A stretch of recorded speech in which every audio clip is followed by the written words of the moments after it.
Kapag nga ganito mag-i-stroll kami ni Riri sa labas, ako'y nagdadalawang isip kasi minsan nagpapabuhat siya lalo na kapag napapagod na siya kakalakad. At hindi din naman kasi biro ang magbuhat ng 10 kilos na toddler. Mabuti na nga lang at pinadalhan tayo ng FLYBB na kanilang two-way lightweight foldable stroller. Uy, may masaya na namang nanay. As you can see mga mare, sobrang dali lang din niyang i-install. Hindi rin kayo mag-worry sa safety ni baby kasi meron na siyang tatlong safety belt. Bukod pa doon, sturdy na siya kasi high carbon steel frame yung ginamit dito. Alam niyo bang maximum up to 45 kilograms yung pwedeng sumakay dito? Gusto ko ang i-test mga mare kaso naalala ko 53 kilos nga pala ako. Laki yarn. Meron na din siyang 360 rotating wheel. Kaya kahit magpaikot-ikot kayo dyan ay hindi kayo mahihirapan kasi sobrang dali lang niyang gamitin. 6 months up to 5 years old nga pala yung pwedeng sumakay dito. O diba ang bongga? Perfect talaga to sa mga magta-travel dyan. Tuwing mag-i-stroll nga kami ni Riri ay hindi pwedeng mawala ang merienda. Kaya naman ito, pupunta na kami sa tindahan para bumili ng merienda.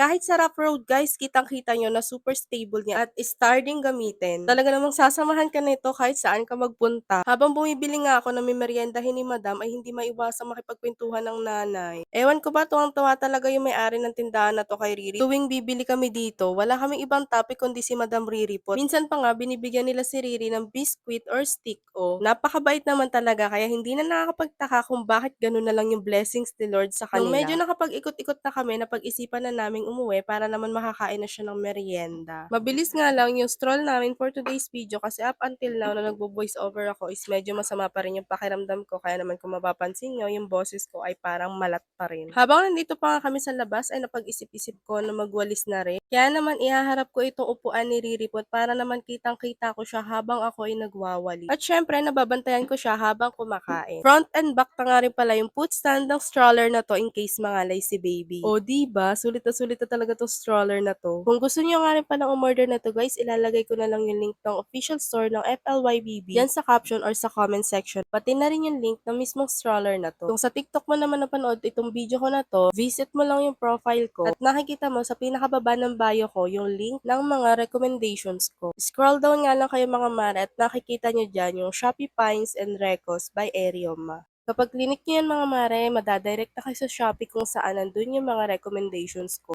And hanapin nyo na lang dito sa baby stuff yung stroller natin. Anyway, yun lang muna for today's video. At kung nakarating ka hanggang dito sa dulo, maraming salamat sa'yo. And don't forget to follow and share para naman updated ka sa mga bago kong budol at upload na videos. Matagal-tagal na din nung huli tayo nag-voice over sa mini vlogs natin. Kaya naman, see you on my next one. Bye-bye!